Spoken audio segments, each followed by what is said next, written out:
Water quality is also a major issue in northeast Oklahoma, where the Illinois River enters the state from Arkansas.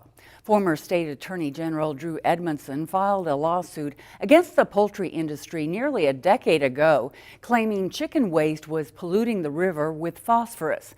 State Impact Oklahoma's Logan Layden recently returned from a visit to Tahlequah to see if the pollution is still there.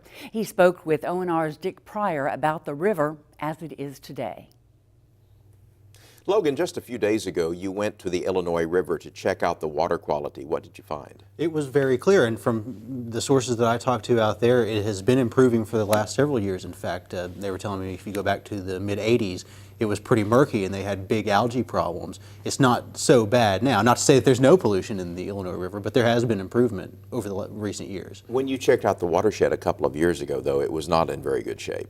Well, that was whenever the state was still, arguing its case, this 2005 lawsuit about the chicken companies polluting the Illinois River.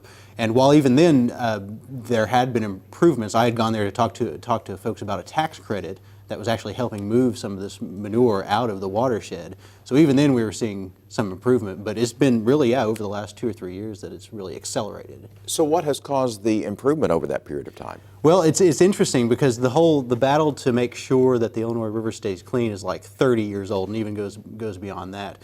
That there have been several lawsuits that the state of Oklahoma has filed against the city of Fayetteville back in the late 80s over plans to, with their new water treatment plant, let more pollution into the river.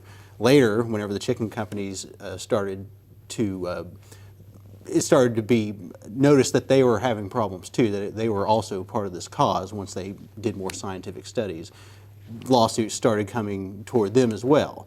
And so this pressure has, even though the lawsuits haven't ever really ended in Oklahoma's favor, they've led to a cleaner river because of the pressure they've put on these parties. What is the state of the lawsuits right now? Well, the arguments in the 2005 case ended finally in 2009, and nothing has happened since then. The judge has yet to rule. And as the sources in eastern Oklahoma were explaining to me, it's because there's so much going on in the watershed right now. Oklahoma and Arkansas are cooperating to verify the number that was determined 10 years ago for the maximum amount of this phosphorus pollution that can be put into the river.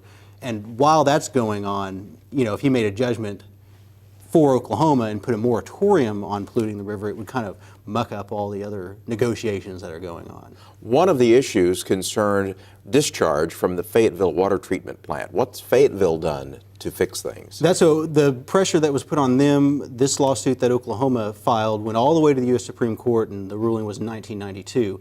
And even though it didn't go in Oklahoma's favor, Fayetteville eventually updated their water system to help filter out more of this phosphorus and treat the water for phosphorus. This happened a lot in the mid-'90s, and so did a number of other communities in northwest Arkansas on their own, without a court order telling them that they had to. So you don't think that there will ever actually be a decision reached in these lawsuits? Not entirely sure. It could still happen, but some of the folks in the state agencies that deal with this aren't expecting one anytime soon, and perhaps not at all if Oklahoma and Arkansas can come to an agreement in a reasonable amount of time. And in a reasonable amount of time still means within the next few years. We're still talking about many years before this is worked out. But at this point, it's almost a moot point because the river is better and the water is clean. It's there would be advocates that would argue against that and say even though these good faith efforts have been put forward by the companies, we need to, mandate this. We can't just take their word for it forever. Logan Layden from State Impact Oklahoma. Thank you. Thank you.